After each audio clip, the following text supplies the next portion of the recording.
একটা চলতি কথা আছে, কাঠ খেলে আংড়া হাঁকবে, আর পাপের ঘোড়া যখন ভর্তি হবে ঘোড়া উবুড় হবে। তো উনি যা পাপ করেছেন, নওদার মানুষকে যেভাবে জ্বালিয়েছেন, সাধারণ মানুষকে, মানুষের যে দোয়া, যে কখন এই হাবিব নামক লোকটা কখন লকআপে থাকবে, জেলে থাকবে, প্রত্যেকটা মানুষের, প্রত্যেকটা মায়ের, প্রত্যেকটা বাচ্চা থেকে বড় পর্যন্ত সবারই এই দোয়া ছিল। আর দোয়া মানুষ যখন করবে সেটা কাজে লাগবে। তাই আজ রাত্রে আমি শুনলাম যে উনি গ্রেপ্তার হয়েছেন। তো এটাই তার প্রাপ্য ছিল, কারণ মানুষকে জ্বালাবে কতদিন হয়, মানে ওটা শরীরের তাগত, অর্থ, এটা কদিন মানুষের কাজে লাগে। তো একটা সময় তো ভাই আসবেই, যে সময় বদলানোর, সময় বদলিয়েছে। এতদিন পুলিশ ব্যবহার করেই কাজ করেছিল, সেই পুলিশ আজকে জানছে যে না, তার অত্যাচার এত বেড়ে গেছে। পুলিশরাও তো মানুষ, তারাও তো সব জানে, হয়তো অনেক কিছু তাদের কিছু করার থাকে না, হয়তো হাত বাঁধা থাকে, সেই হাত খোলা, তারাও আজ খোলাভাবে কাজ করতে সক্ষম হচ্ছে, কাজ করছে। অভিযোগ দায়ের করা হয়েছিল ভোটের দিন 23 তারিখে, কিন্তু গতকালকে 4 তারিখ, প্রায় 15 দিন পর তাকে গ্রেফতার করা হচ্ছে তৃণমূল কংগ্রেসে ভরাডুবির পর।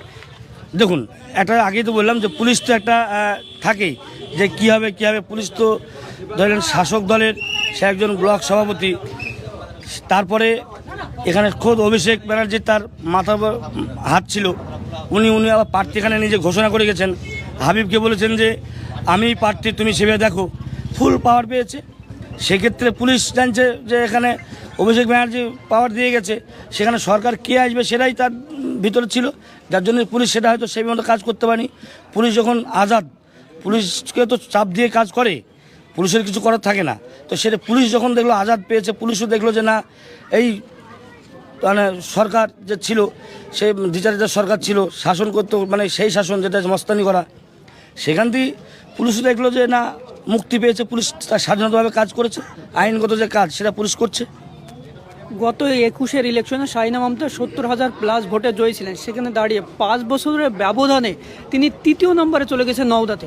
আমি আগেই বলেছিলাম যে এই নওদার তৃণমূল, এখানকার যে মানে যে ব্লক সভাপতি বা কিছু নেতৃত্ব যারা আছে, তাদের যে দুর্নীতি, তাদের যে মস্তানি রাহাজানি, এটা নওদার মানুষ একদম ভিতর থেকে জ্বলে গেছিলো, এটা আমাদের কাছে খবর ছিল।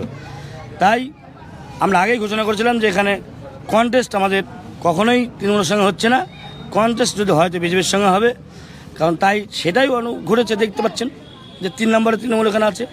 আর আমাদের হুমায়ুন কবির সাহেবের প্রতি মানুষের যে ভালোবাসা, যে আবেগ, ওনার প্রতি যে ভরসা, আশা, সেই দিক থেকে মানুষ একদম আড়ালভাবে, মানে প্রচুর পরিমাণে ভোট দিয়েছে জনগণ।